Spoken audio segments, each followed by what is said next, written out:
Hi there. The number one complaint I hear from my 20-something and 30-something patients is, what do you think it is? Why can't I find someone to date? And my response is, dude, you've got Tinder, which wasn't around when, we were young. Yes, we just started J-Date, and that was good too, but Tinder is automatic, talk about a schedule of, constant reinforcement. It is right at your fingertips, and it's super fast, and no delay of gratification is where I'm going with this. So why can't you find someone to date on Tinder? Excellent question, and I have the answer. 3 of them, actually. Here's 3 things you are doing wrong when you go on Tinder. Number 1, are all your pictures duck face and filtered, and those selfies where you look sexy in front of a mirror, and oh my god, all I can think is, do you not know anyone who is willing to take a picture of you going, okay, I don't do a duck face thing, but whatever. Why? I mean, to me, it looks sort of weird and sort of desperate and sort of slutty, and if I were a guy, I'd be like, hey, that girl looks like she's dying for someone to take advantage of her. It's a good thing I'm not a guy, because I probably get, I don't know, ticky thought. And guys, they're not immune from this either. They've got all these things going. And usually there's a car in the background, it's a fancy car, and it's probably not theirs, or it's theirs the first day they get it, and then it gets, I don't know, repossessed or something a couple days later, a month, still. Or, what about the gym selfies? The gym selfies. Okay, listen, these things are all great for an Armani ad, a Calvin Klein underwear model ad, super, but someone you're looking to date? No, and no one should be looking to date you if that's all that you're putting out to the world. So make sure your pictures are actually of you. Ooh, also, you with friends is nice, because then, it shows that you're fun and you have friends, but if it's you and 8 other dark-haired girls, trust me, the guy can't tell which one is you, and why waste his time? You and one other person, you and a dog, you and a cat, you doing an activity you like. These things all tell the guy something about you. And not only does it make you look like more than just a one-dimensional person, but it also gives him a way to strike up the conversation. And you, by the way, could do the same with him. Literally, if all of his pictures are of him drinking a beer with the bros, or going like this on a car, what is the conversation there? Hey, looks like that Lamborghini is cool. I don't know anything about cars, and that's the one that came to mind. Okay, so change your pictures, make it something that tells something about you, and look for the same when you're looking at another person's profile or bio, pictures. We'll get to the bio in a second. Okay, the next step is the bio.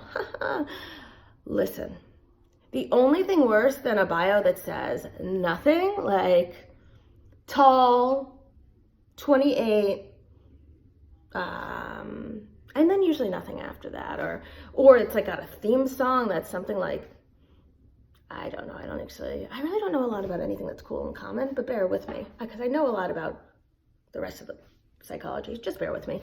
The point is, it's usually a theme song, and it's usually an anthem about going out and getting drunk and having a great time. Fantastic. And then a height and something else that's totally surface level. You know where that's good for? That guy that you're attracted to?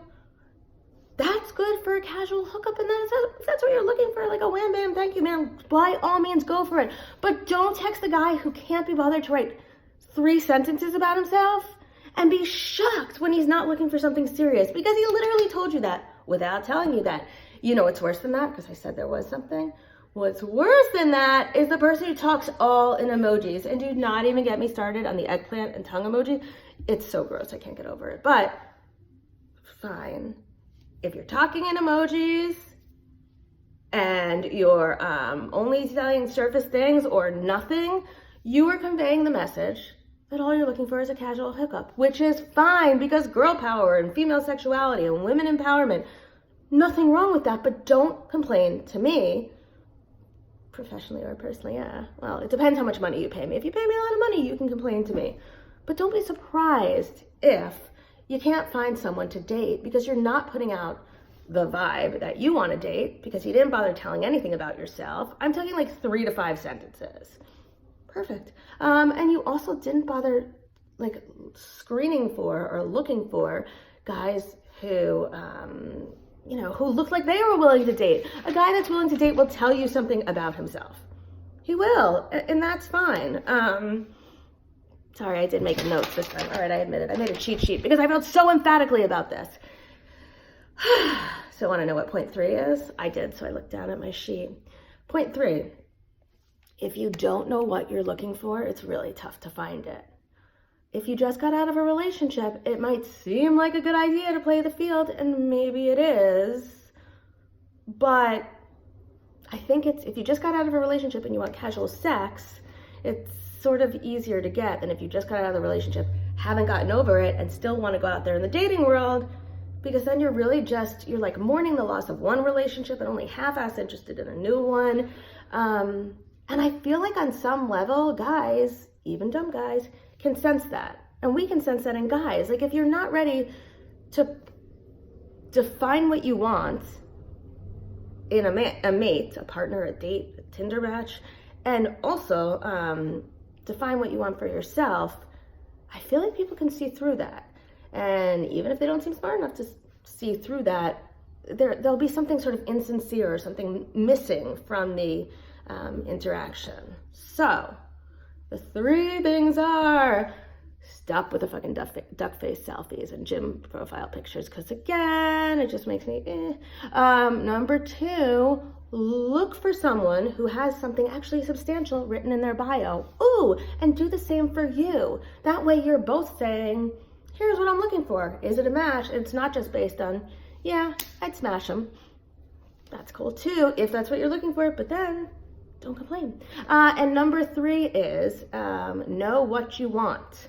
Know who you are and what you want. And listen, again, if you want to go on Tinder just to find someone to bang for the night, it's there. But if you want to go on Tinder to find someone to date, that's also there. And if you want to go on Tinder to possibly find someone to be in a relationship with, that's fine. You can do it. Trust me, there are people that have done this. I have patients, I have friends, I have all these, Tinder, bam, it's a match. But it only works if you can put yourself out there. And if you can do a screening process for knowing which guys are just into that subtext, which is fine as long as you're going to answer and not be offended and not be disappointed. So there's my advice. Hope it helps from a very old woman.